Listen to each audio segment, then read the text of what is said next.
We have this opportunity that we wouldn't have had years ago to ship a game and then really collaborate with people outside the studio to figure out, like, what is the best version of that? Honestly, yeah, like we're building something the community has been asking for, and it's accumulation of everything that we believe the game needs to be.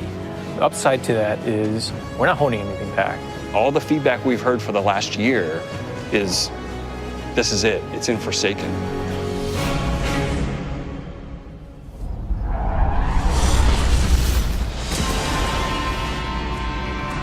We want this release to have a different tone and a different vibe. We sort of just embrace that Western revenge vibe. You're going to a darker place. You're going to take on a different role as a Guardian. A barren landscape with like the asteroid vibe with like tumbleweeds. And I mean, that just sounded cool. Grit, man. I want to bring the dirt back. And what better way to start a story than to start it with a prison break? Right. Cade's been filling this prison with bad guys that are really bad. And so when it breaks, things can happen to all the world. First place you're going to go to is the Tangled Shore, which is a new part of the reef that you've never seen before. That's right, my friend. It's a collection of lashed together asteroids Yes. and rocks out in the asteroid It's belt. very otherworldly, and it's full of Pirates and assassins and bad guys. It's become a lawless place. It truly is a frontier. It's completely taken over. The most malevolent force there is the Scorn. They're very aggressive. They're always going to charge and push you. The Barons are the top dogs in the Scorn, and each one has gone back and like committed nefarious crimes. I think of it as the reverse Magnificent Seven, like the worst of the worst criminals. You are hunting down these different Barons. In fact, they're called Baron hunts. So one Baron is a sniper, and you have a sniper versus sniper battle with him. Another Baron is this big, giant, hulking melee character.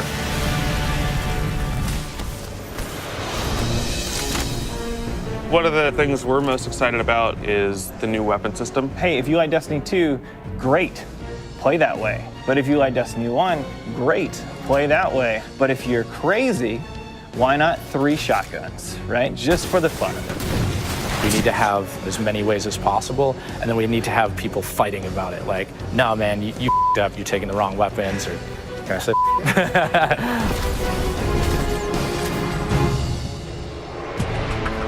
So randomables are coming back. Every single weapon is going to feel different when it drops. And we're improving the mod system, so you can customize your weapon the way you want it. We've got a whole new masterwork style system coming together where you actually are able to kind of move your levels up over time. And so there's investment back on the weapons again.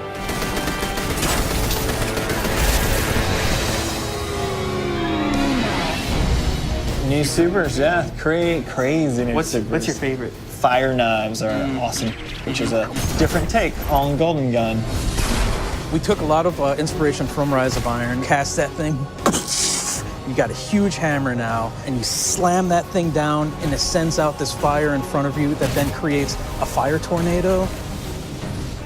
We gotta take it to the next level, you know? The idea that anyone who plays, however they play, they're going to have some new way to engage. Yeah. I'm in love with the new Void Warlock. Teleportation that's like super anime, just like We've been having great games with the Arc Warlock. basically cast this thing, he pulls back. Yeah, and it's gonna break the game, and I think that's amazing, yeah. You know? We also wanted a new weapon type that felt meaningful, so we came up with a bow and arrow, which seems kind of crazy, but when you use it, you feel like godlike. It is utilitarian, it's fantastical, it's also sci-fi. So we have a short range bow, we have a medium range bow, we have a long range bow. We built this guy who's like supposed to be super techie. You're like, why would you ever choose a bow in a game that has an automatic, machine gun? But boy, it's deadly. I mean, that's a nice machine gun you got there, buddy, but right? And then it's done. The biggest thing for me going into production on this game was like a new way to play, a new thing to do that like is new to Destiny. Let's see what we've got. We want to be able to give players what they want, but also surprise them. Gambit is a brand new mode. Destiny begs to marry PvE and PvP together. It's like adding bacon to peanut butter and jelly. You start off being able to see the other team that you're going to compete against, so you can taunt each other, you can emote. Each team is in their own separate arena, and they're being assaulted by combatants. They're dropping motes for you to collect, you bank them. When you put them in your bank, you're gonna send a blocker over to the other side that locks their bank down. They can't put motes into it until they take out that blocker. Filling up your bank with the motes is how you summon your primeval. You burn it down, that's it, round's over. The interesting part is that we allow one person from your team to go over to the other side and physically invade. I mean, I've seen people that just hate PvP. Like, the first time they invade and they get multiple kills, they'll come back and they'll be like, suck it! It's awesome. We leave the raid team alone. I mean, if you can't tell, like, we just kind of let them do their own thing. But we have Joe over there. For this next raid, we wanted to get back to the epic adventure where you're going out to slay a big monster again. This raid has more bosses than any raid we've ever had before, and we're really excited to get players in there. The raid is actually about more than just the raid. It's about the dreaming city, the place that the raid exists. And it's an in-game destination that we've never done before. It's the awoken homeland. I could talk about the dreaming city for hours. It's like if the Vault of Glass and Dreadnought had a baby.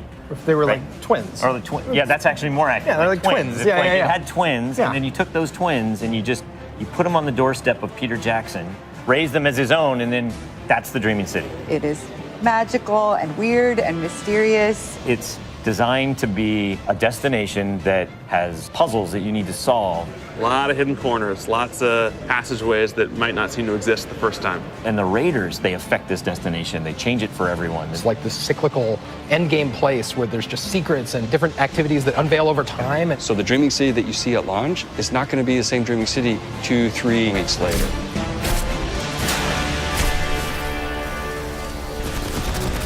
So with every design decision we made for the Forsaken, like the first thing we ask is how will the community react to this? Players want their investment in Destiny to matter, and they want to be able to see that reflected in the content. We knew we wanted to do something for the collectors in our game, so we built a feature called the Collections. It's a way for you to track all the items that you can go out and acquire.